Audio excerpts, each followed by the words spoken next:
Hello and welcome to the BS Academy. We hope that your preparation is going well.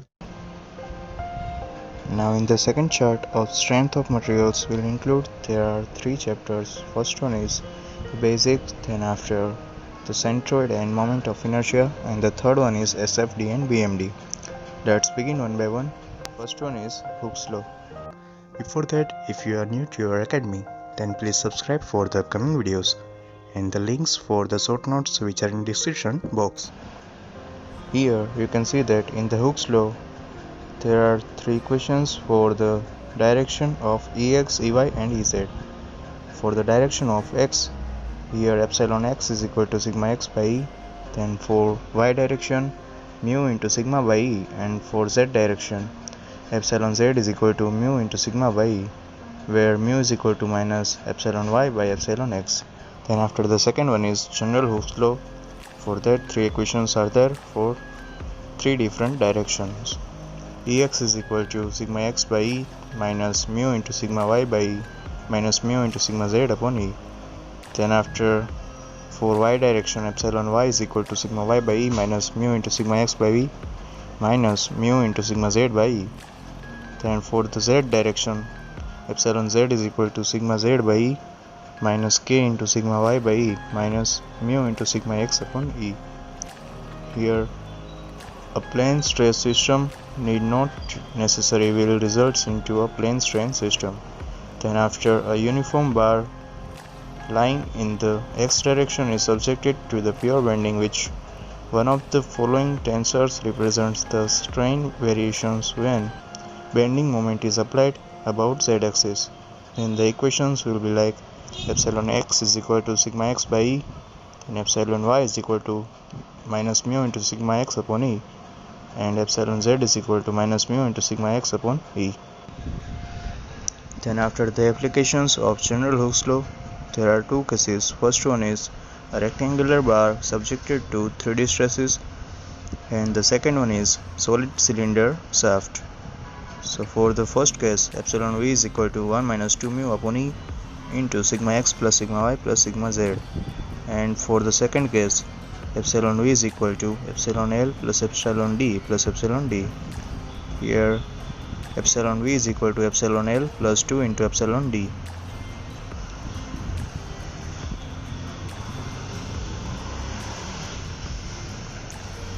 Then after thermal stresses, it is a secondary type of stress because primary stress comes due to load only. Then delta x is equal to alpha L delta t. This equation is very useful. Then for a bar which is hinged from one end, then the equation epsilon v is equal to 3 into alpha delta t, and epsilon v is equal to 3 into epsilon d.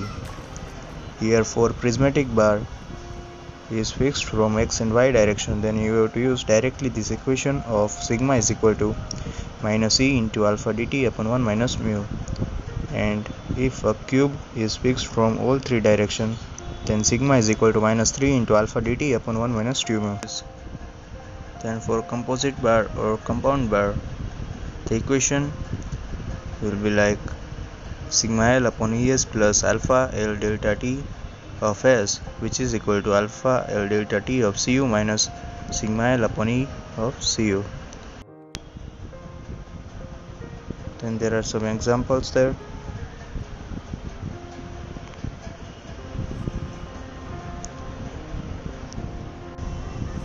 Then after thermal stress calculation, here first one is prismatic bar is fixed between the two rigid supports along the length in the x direction. So the equation will be like sigma t is equal to E into alpha delta t, which is thermal stress, and sigma is equal to minus E into alpha dt. Then after in the second case, if alpha dt into L is greater than the stress produced, then sigma x is equal to minus E into alpha dt plus E into delta by L.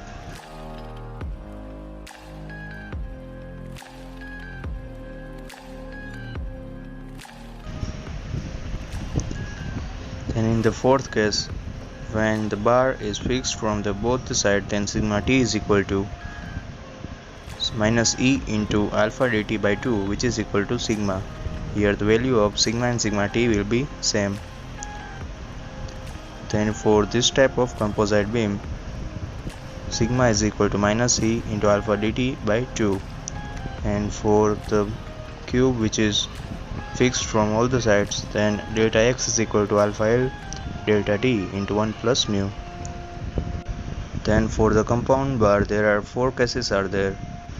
Here in the first case, face-to-face connection, and if temperature will increase, then you can use the equation of sigma L upon E of S plus alpha L delta T of S, which is equal to alpha L delta T of Cu minus sigma L upon E of Cu.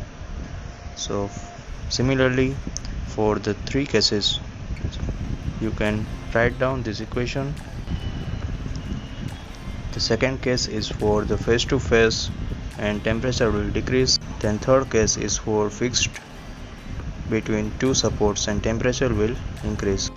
And the fourth case, in which fixed between 2 supports and temperature will.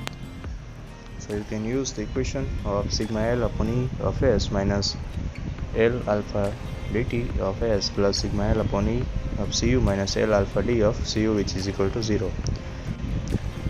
So by using this equation, you can find the value of any of the term like sigma or E or L. Now then after axial deformation is there. For that there are 3 cases. First one is for prismatic bar. You can see the diagram here, and the equation of deflection delta is equal to PL upon A, which is equal to sigma L upon E. And here note that for spring, if axial load is applied, then K is equal to A E upon L, and here K is proportional to A, proportional to E, and proportional to 1 by L. Then for the non-prismatic bar, delta L is equal to PL upon A, and delta L is equal to delta L1 plus delta L2 plus delta L3. Then for solid sphere, epsilon V is equal to 3 into epsilon D. Here circular tapered bar, then equation of delta L will be 4PL upon Y into E into D1 D2, and for square tapered bar, delta L is equal to PL upon AB. Then after for rectangular tapered bar with constant thickness, delta L is equal to PL upon B2 minus B1 into T into E to ln B2 by B1. Then for self-weight deformation, first one is the prismatic bar. Delta L is equal to gamma L square upon 2E, which is equal to WL upon 2AE, and delta L is proportional to L square. Then W is equal to gamma A into L. Then second one is for conical bar. Delta L is equal to gamma L square by 6 into E, and gamma is equal to 1 upon 3 into A into X. Here area of X section is there. Then in the third case, a bar of uniform strength, then sigma is equal to W by A, then sigma XX is equal to gamma X, and delta L is equal to rho into W square into L cube upon 3 into E. Then by compatibility, delta L of solid is equal to delta L of hollow. Then P1 L upon A1 E1 is equal to P2 L upon A2 E2. Then there are some sign convection are there. First one is based on direction. Here in the left direction you can take the positive, and in the right direction you can take the negative. Then in the upward direction you can take positive, and the downward direction negative. Then clockwise is negative and counterclockwise is positive. Here in these short notes, wherever we have used the sign convection, you can consider this sign convection. Then based on the deformation, tensile will be positive and compressive will be negative. Then for sagging, it will be positive and counterclockwise. Then for hogging, it will be negative and clockwise direction. Now the next topic is circumferential diametral, or you can say that the Hooke stress. Here diameter of wooden wheel is equal to capital D, and diameter of steel wheel is equal to D. Here D less than capital D, as temperature will increase, then d dash will greater than that of d. Then here circumferential strength epsilon h is equal to d minus d by d, then sigma h is equal to E into d minus d by d. Then minimum increase in the temperature, epsilon h is equal to epsilon t, and delta t is equal to 1 upon alpha into capital D minus d by d. Here sigma t is equal to E into alpha dt. Here note that for the Hooke stress conditions, in the steel ring the tensile stress is produced, and in the wooden steel compressive stress is produced, and for cross-sectional sigma fy is equal to 0. Then you can use the equation of sigma w into aw, which is equal to sigma h into as. Then the next chapter is centroid and moment of inertia. Then here first one is center of mass. It is the point where total mass of the body can be assumed. Then second one is the center of gravity, and the third one is centroid. All the area can be considered at a point. Then here note that center of mass and center of gravity is identical if the solid body is placed in uniform gravitational field. Then centroid will always less than axis of the symmetry. And here in the strength of materials analysis is done on the basis of cross section, and it's a plane geometry, hence centroid is used in the strength of materials. Now for the moment, it is the total load acting at the centroid. Then MO is equal to WL square by 2 for the bar. Then there are two methods. First one is the integration method, and the second one is the by parts method. It is used when stepped bar is there, and bodies like I or T shape or L or H or E shape. Then you can use x bar is equal to sigma ai into xi bar upon sigma ai. Then y bar is equal to sigma ai into ia bar upon sigma ai.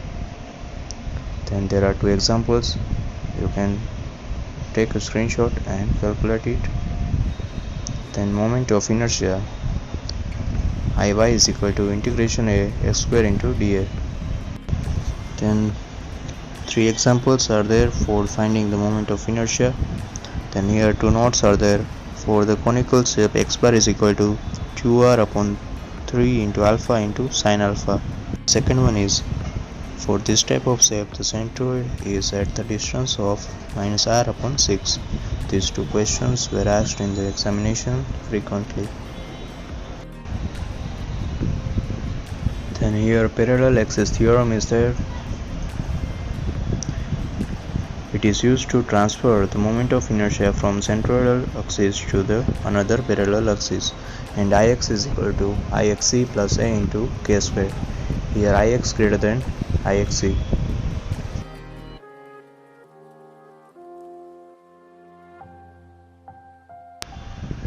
Then for the perpendicular axis theorem, Iz is equal to Ix plus Iy.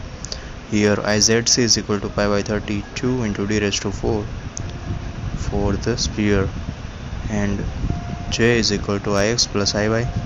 Then here note that at a point the sigma I about any two mutually perpendicular set of the axis remains constant.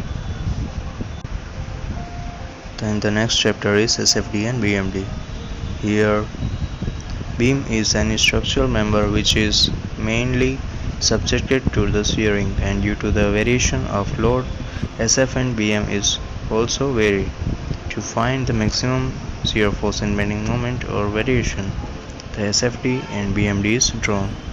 Then after the types of support, first one is the fixed support, then after hinge support, and the third one is the roller support. Then types of beam, first one is the SSB, means simply supported beam. Then the second one is cantilever beam. Then third one is overhanging beam, and fourth one is continuous beam. Then fifth one is prop cantilever beam. Then sixth one is fixed beam. Then after types of loads, then the second one is uniform distribution load, and the third one is uniform varying load. Then calculation of reaction forces. For that, there are some examples are there. Then there are calculation of reaction forces. In the first example, the point load is acting at the center and you have to find the reaction at C and A. And in the second example, you can see that here you have to find the value of RA and RC. Here uniform distribution load is applied. Then for the third example, UL is applied and you have to find the RA and RB. So these three examples for the three different types of load. Then in the fourth type, the combination of UDL and point load. Then in the fifth example, UL is applied. Then here note for the Sfd and Bmd for the three types of load. Here for the first one, in which no loading between 2 points, then the Sfd will be like rectangular and Bmd will be like triangular.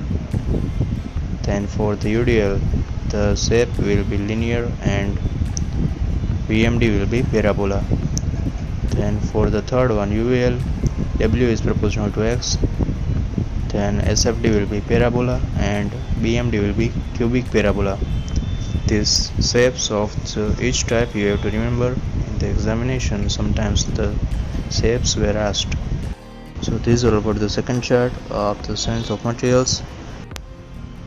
Now in the third chart we will include the most important chapter from the strength of materials, the slope and deflection, and also we will include the theory of pure bending in the third chart. So if you like this video, please do like and subscribe to the BS Academy, and please share this video to your friends also who is preparing for the GATE examination. Thank you so much.